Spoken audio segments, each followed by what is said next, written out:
Madame Marion, c'est un plaisir. Pardon, excusez-moi, je me remets dessus.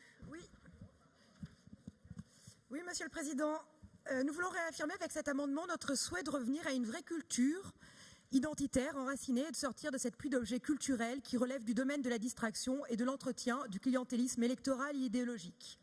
Pour y parvenir, nous sommes en faveur d'une diminution de 5 millions du budget de fonctionnement de la rubrique activités culturelles et artistiques, quitte à prendre le risque que le taux d'aide publique versé à certains programmes culturels qui ne vivent que sous perfusion de subventions soit revu à la baisse. Nous souhaitons que ces 5 millions soient réaffectés au remboursement de la dette de notre collectivité qui en a fort besoin. Aujourd'hui, l'essentiel de l'énergie des acteurs de la culture est consacré au montage de dossiers de demande de financement au détriment de la production de qualité. Moins de budget nous obligera aussi à choisir plus finement qui et quoi nous voulons financer, plutôt que de pratiquer un saupoudrage qui rend le contrôle de ce que nous distribuons impossible. Souvenez-vous, Monsieur le Président, Brice et sa pute, que vous auriez financé si nous n'avions in extremis débusqué ce rapport.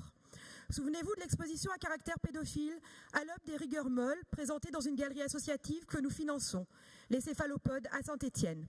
Alors certes, votre vice-présidente à la culture nous a expliqué en commission que si c'était à refaire, elle remettrait la main au portefeuille au nom de la liberté de l'art. Mais l'art peut-il être affranchi de tout droit de regard à partir du moment où il est subventionné ?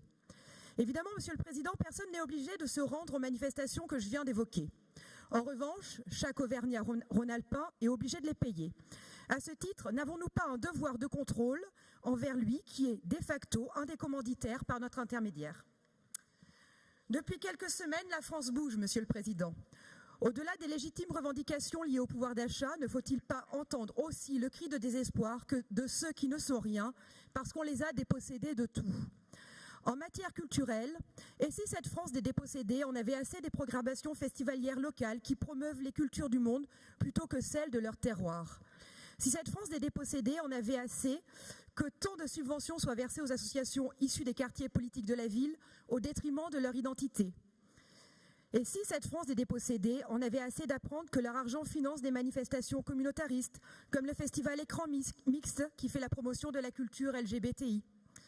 Et si cette France des dépossédés en avait assez, lorsqu'elle assiste à des manifestations, de subir des discours idéologiques qui déconstruisent ses repères et salissent ce qu'elle aime à l'aide de financements publics ? Et si cette France des dépossédés en avait assez d'apprendre qu'il faut recourir à une campagne de mécénat pour enrichir le fonds classique d'un musée, alors que les subventions publiques vont à des soi-disant œuvres auxquelles personne ne comprend, sauf le marché de l'art contemporain qui bénéficie ainsi de la cote artificielle que nos financements et nos expositions dans des lieux prestigieux donnent à leur production. Et si cette France des dépossédés en avait assez de l'entre-soi culturel ? La mission de l'art est de fournir le pain quotidien de l'âme, disait Kandinsky. Merci. À cette tonne. Merci Madame Marion. À cette heure-là, je suis désolé, mais je suis obligé d'être quand même un peu...